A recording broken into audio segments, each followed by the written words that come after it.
Shalom, saudara terkasih dalam Tuhan. Shalom, para wanita-wanita luar biasa sore hari ini. Terima kasih buat undangannya dan bersyukur atas kesempatan yang Tuhan berikan. Dan di sore hari ini di Woman of Dorea, kita berkumpul bersama. Kita percaya ada firman Tuhan yang mau Tuhan sampaikan buat setiap kita, yang akan membangkitkan, yang akan menguatkan setiap kita. Dan saya percaya saudara di tempat ini nggak ada yang kebetulan. Saudara, sore hari ini saudara akan menemukan yang namanya pesan yang Tuhan akan berikan secara spesifik atas hidup saudara. Saudara, saya akan bagikan kisah karena kita tentang wanita, Woman of Dorea. Tiba-tiba Tuhan ingatkan dengan jelas, saudara, kisah seorang wanita di dalam firman Tuhan, di mana dia adalah wanita yang tersakiti, wanita yang terluka, wanita yang mengalami ketidakadilan, tapi dalam sekejap, tapi dalam waktu yang sangat luar biasa, Tuhan mengingat wanita ini dan pembalikan keadaan terjadi. Dan dari yang dihina, dari yang disakiti, dari yang dilupakan, dia berubah menjadi wanita yang memiliki penggenapan janji Tuhan. Bahkan hidup dia benar-benar mengalami yang namanya mujizat dan terobosan. Dan wanita itu adalah Hana, saudara. Tuhan ingatkan kisah Hana untuk sore hari, untuk saudara dan saya. Sore hari kita mau belajar tentang Hana, kita mau tangkap setiap pesan profetik, kita mau tangkap janji Tuhan secara personal, secara pribadi atas setiap hidup kita. Saya mau baca firman Tuhan, saudara. Saya undang saudara untuk membaca juga. Saya agak panjang ya, karena saya mau baca 15 ayat. Ya, di awal kita panjang ya, tapi nanti saya akan bagikan poinnya. Semoga saudara bisa menangkap, karena saya akan bawakan dengan sistematis 5 poin apa yang kita harus lakukan, 5 poin kisah tentang Hana, saudara. Kita buka 1 Samuel 1 ayat 4 sampai 19. 1 Samuel 1 ayat 4 sampai 19. Ingat saudara, iman kita timbul dari pendengaran akan firman Tuhan. Jadi saudara jangan malas untuk membuka firman Tuhan, jangan saudara kehilangan kesempatan untuk saudara membaca dan memperkatakan firman Tuhan. Ayo kita baca bersama-sama dengan bersuara, saudara. Mungkin saudara di mute, nggak apa-apa. Di mute tapi saudara bersuara. Karena ketika kita bersuara, jiwa kita, roh kita mendengar, dan itu akan membangkitkan iman setiap kita. Oke saudara, 1 Samuel 1 ayat 4 sampai 19. Pada hari Elkana mempersembahkan korban, diberikannya lah kepada Penina istrinya dan kepada semua anaknya yang laki-laki dan perempuan masing-masing sebagian. Meskipun ia mengasihi Hana, ia memberikan kepada Hana hanya 1 bagian, sebab Tuhan telah menutup kandungannya. Tetapi madunya selalu menyakiti hatinya supaya ia gusar, karena Tuhan telah menutup kandungannya. Demikianlah terjadi dari tahun ke tahun. Setiap kali Hana pergi ke rumah Tuhan, Penina menyakiti hati Hana, sehingga ia menangis dan tidak mau makan.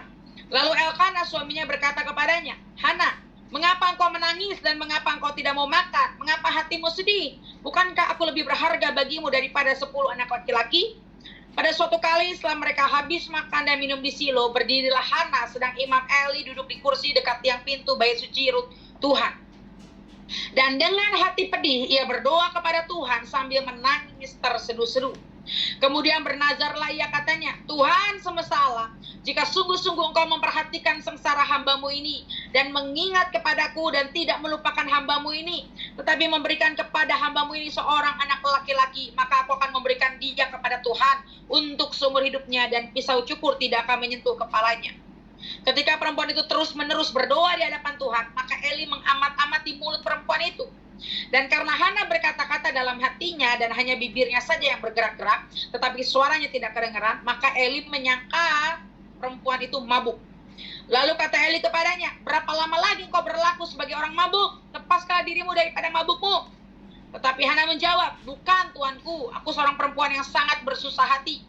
Anggur ataupun minuman yang memabukkan tidak kuminum, melainkan aku mencurahkan isi hatiku di hadapan Tuhan. Janganlah anggap hambamu ini seorang perempuan dursila, sebab karena besarnya cemas dan sakit hati, aku berbicara demikian lama. Jawab Eli, pergilah dengan selamat dan Allah Israel akan memberikan kepadamu apa yang kau minta daripadanya. Sesudah itu berkatalah perempuan itu, biarlah hambamu ini mendapat belas kasihan daripadamu. Lalu keluarlah perempuan itu yang mau makan dan mukanya tidak muram lagi. Keesokan harinya, bangunlah mereka itu pagi-pagi, lalu sujud menyembah di hadapan Tuhan. Kemudian pulanglah mereka ke rumahnya di Rama. Ketika Elkana bersetubuh dengan Hana, istrinya, Tuhan ingat kepadanya. Terakhir penutup ayat 20-nya. Maka setahun kemudian mengandunglah Hana dan melahirkan seorang anak laki-laki. Ia menamai anak itu Samuel, sebab katanya, aku telah memintanya daripada Tuhan. Amin, saudara. Jadi ini agak panjang kita baca ayatnya, tapi ini cerita yang luar biasa yang Tuhan ingatkan untuk Woman of Dore hari ini. Tuhan ingatkan dengan jelas, harus dibangkitkan wanita-wanita seperti Hana. Wanita-wanita yang dari disakiti, dari dilupakan, dari yang dihina, dari yang bersusah hati, Tuhan ubahkan keadaannya menjadi wanita yang bersukacita, wanita yang kuat, dan wanita yang melahirkan generasi seperti Samuel. Ada amin, saudara? Wanita-wanita di tempat ini, saudara, Tuhan katakan, apapun keadaanmu hari ini, kalau kau sedang sakit hati, kau diperlakukan gak adil, kau sedang dihina, kau dipermalukan, kau tidak mendapatkan bagianmu dengan adil, percaya. Kalau Tuhan mengingatmu, kalau Tuhan hari ini mendengar doa-doamu, dan Dia akan mengubahkan setiap kehidupanmu. Dari yang dihina, dari yang disakiti, dari yang hancur, Tuhan ubah menjadi bersukacita, menjadi orang yang menggenapi janji Tuhan. Ada amin, saudara? Semangat Woman of Dore. Saudara mau tangkap firman Tuhan ini? Saudara bukan lagi wanita yang menderita, wanita yang bersedih, wanita yang penuh luka dan kepahitan. Tapi aku berdoa di dalam nama Yesus, saudara semua di tempat ini adalah wanita-wanita pasukan Tuhan. Wanita-wanita yang hidup dalam keintiman. Wanita-wanita yang gak menyerah dengan keadaan. Dan percaya, Samuel itu akan lahir dari hidupmu. Penggenapan janji Tuhan akan hadir melalui hidupmu. Generasi-generasi ilahi akan hadir melalui hidupmu. Amin, saudara. Amin. Semangat, wanita-wanita yang luar biasa. Jadi poinnya begini, saudara. Singkat cerita, saya akan jabarkan. Saya akan bagikan beberapa poin. Poin yang pertama, saudara. Ini kisah wanita namanya Hana. Dia orang yang mandul. Dia mandul. Dia tidak bisa punya anak. Tetapi yang menjadi poinnya bukan kemandulannya. Ya, setiap kali dibilang dari nanti ibu-ibu ya. Nanti ibu-ibu, saudari bisa baca nanti di ayat 3-nya dibilang ini. Dari tahun ke tahun dia pergi ke tempat ibadah, dan bertahun-tahun si Penina itu, wanita itu nyakitin hati Hana. Jadi ya, Hana alami bukan kejadian sebulan 2 bulan, saudari-saudari. Yang Hana alami bukan luka yang sekali, tapi bertahun-tahun. Bayangkan, bertahun-tahun dia dilukai sama Penina. Mungkin dia dinyinyirin, dijulitin, digibahin, dihina. Mandul, kamu gak bisa memberikan yang terbaik, kamu wanita yang gak sempurna, dan lain sebagainya. Penina menyakiti hati Hana bertahun-tahun. Garis bawahi, saudara. Hari ini mungkin saudara bukan mengalami Penina, tapi mungkin ada hal-hal lain yang membuat saudara dihina, disakiti, dilukai. Mungkin dari keluargamu, mungkin dari keadaan sekitarmu, atau dari orang-orang terdekatmu. Tuhan katakan poin yang pertama, kita harus memiliki respon seperti Hana, saudara. Hana, dia bertahun-tahun disakiti. Nggak pernah ada tertulis di firman Tuhan, Hana membalas Penina. Nggak ada di firman Tuhan bilang, lalu Hana memarahi Penina, lalu Hana membalaskan ledekan, hinaan itu pada Penina. Tidak, saudara. Jadi kunci pertama kalau saudara mau ngalamin seperti Hana, dari yang dihina, dari yang dijatuhkan, dari yang diinjak-injak, jadi pemenang, saudara, poin pertama, saudara harus memiliki respon hati yang tepat. Bukan masalah benar atau salah, tapi bagaimana responmu, saudara. Saya sering bagikan di media sosial seperti ini. Jangan saudara kita menuntut pembalasan. Beri tempat pada murka Allah, karena pembalasan itu haknya Tuhan. Kalau saudara balas dendam, kalau saudara melakukan hal-hal yang sama seperti orang-orang yang membenci saudara, apa bedanya saudara dengan orang tersebut? Kalau saudara menuntut balas, kalau saudara melakukan kejahatan dibalas dengan kejahatan, artinya saudara sedang menutup bagaimana Tuhan bekerja atas orang itu. Sekali lagi, saudara, kalau saudara respon hatinya nggak tepat, walaupun orang itu salah, Orang itu salah, dia ngerugiin saudara, dia nyakitin saudara. Tapi kalau saudara hatinya nggak tepat, ada dendam, ada benci, ada marah, mau ngebales, di situ Tuhan nggak bisa bekerja. So hari ini, jangan biarkan kepahitan, kecewamu, kemarahanmu menghalangi berkat Tuhan atas hidupmu, saudara. Saudara, kalau saudara masih kemarahan, masih ada kebencian, saudara masih ada rasa mau balas dendam, jangan sampai itu ada dalam hatimu. Poin pertama, kenapa Hana bisa berubah hidupnya? Karena dia ambil respon yang tepat. Ketika dia sedih, ketika dia dihina, ketika dia direndahkan, dia nggak balas Penina. Dia nggak lapor sama Elkana. Tapi dia apa? Dia lapornya sama Tuhan. Ada itu dengan jelas. Saat mereka pergi ke rumah Tuhan, apa yang mereka katakan? Dia cuma curhat sama Elkana kalau dia sedih, kalau dia nggak bisa punya anak. Tapi dia nggak menjelek-jelekan Penina, dia nggak minta Penina pergi, dia nggak minta dia ngusir. Artinya gini, saudara, hari-hari ini Tuhan lagi lihat respon hati kita loh.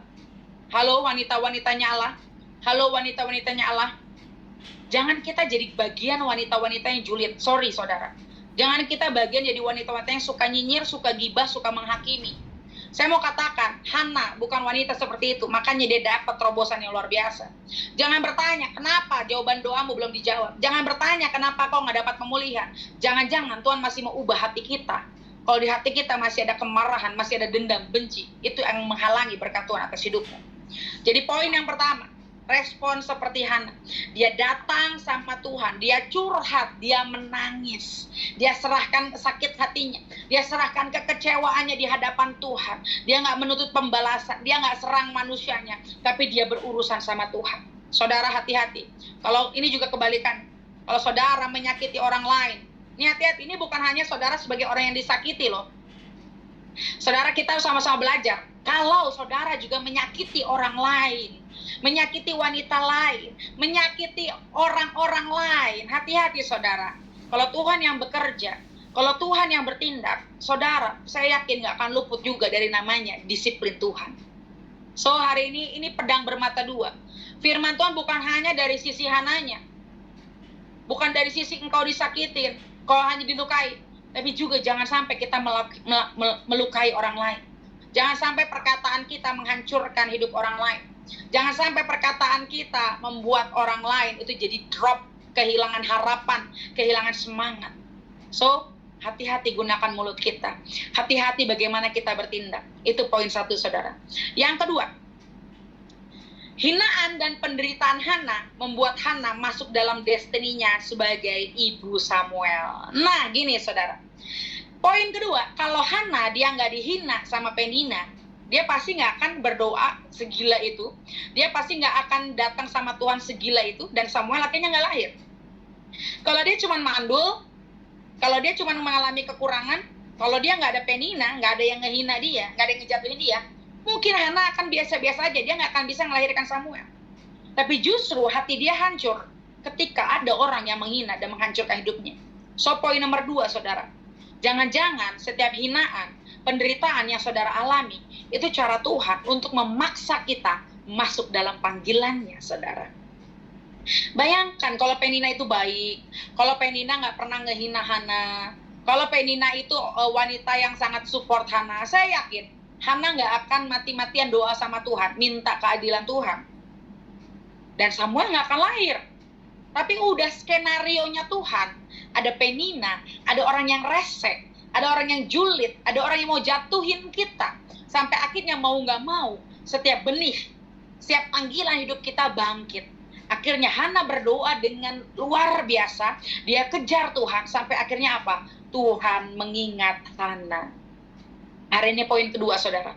Jangan karena permasalahan membuat saudara kecewa sama Tuhan, membuat saudara down, saudara kehilangan semangat, membuat saudara kehilangan gairah untuk melayani Tuhan. Tapi poin 2, jadikan hinaan, penderitaan, orang-orang yang jahat padamu sebagai cambuk untuk buat kita masuk destiny kita, untuk kita masuk panggilan hidup kita. Tanpa Penina, Hana akan jadi wanita biasa. Tapi karena Penina, karena orang yang rese itu, Hana jadi wanita pendoa yang luar biasa. Hari ini, saya permasalahanmu mungkin di finansial, mungkin di kesehatan, mungkin di keluarga. Percaya, Tuhan nggak akan mungkin segala sesuatu terjadi tanpa seizin Tuhan. Kalau Tuhan izinkan itu terjadi, kita tanya sama Tuhan, apa maksudnya Tuhan ini terjadi? Kenapa ada hal seperti ini terjadi atas hidupku? Itu waktunya saudara untuk datang mendekat sama Tuhan. Ini waktunya saudara kejar Tuhan lebih dari sebelumnya. Ini waktunya saudara jangan hanya fokus sama penderitaannya, jangan fokus sama hinaannya, tapi saudara melangkah masuk dalam hadirat Tuhan dan semakin melekat dengan Tuhan. Karena di balik penderitaan, di balik hinaan, di balik kesakitan, di balik kesedihan, ada berkat Tuhan yang luar biasa sedang menanti setiap kita. Karena Tuhan sedang mengubah ratap kita menjadi sukacita. Tuhan ubah kain kabung kita jadi tari-tarian. Amin, saudara. Percaya, air matamu sedang Tuhan ubah menjadi sukacita. Jadi poin yang kedua, saudara harus punya mindset yang berbeda. Saudara harus punya iman. Oh, permasalahan ini akan membawaku dalam agenda Tuhan. Oh, penderitaan dan air mata ini akan membuat aku melihat kemuliaan Tuhan. Dan aku akan menapaki panggilan hidupku. Aku menapaki destiny yang sudah Tuhan berikan atas hidupku. Haleluya. Jangan menyerah. Jangan menyerah. Dan jangan bersedih atas keadaanmu. Karena sungguh masa depan itu ada. Dan harapanmu tidak akan pernah hilang. Poin ketiga, bagaimana kita bisa menjadi Hana yang melahirkan Samuel dari orang yang terhina jadi termulia, dari orang yang hancur menjadi wanita pemenang. Bagaimana? Yang ketiga, saudara harus memiliki jam doa yang terus menerus dan di-upgrade. Nah, ini Hana, dia tidak mengasihani diri, diam di kamar, nangis, meratap, cengeng, self-pity, mengasihani diri, menyalahkan keadaan, jadi wanita galau, wanita mellow, wanita baperan, wanita yang pahit, nyalahin suami, nyalahin Penina, nyalahin apapun. No! Hana, dia mengambil langkah, dia berdoa terus-menerus. Hari ini saudara, seberapa banyak kau berdoa? Saudara-saudaraku, seberapa besar mujizat yang kau mau, itu harus diimbangi dengan seberapa besar doa yang kau nyatakan di hadapan Tuhan. Yes. Kalau sebulan doamu belum dijawab, doa lagi 2 bulan. Kalau 2 bulan doamu belum dijawab, doa lagi 3 bulan. Kalau terus belum dijawab, terus berdoa sampai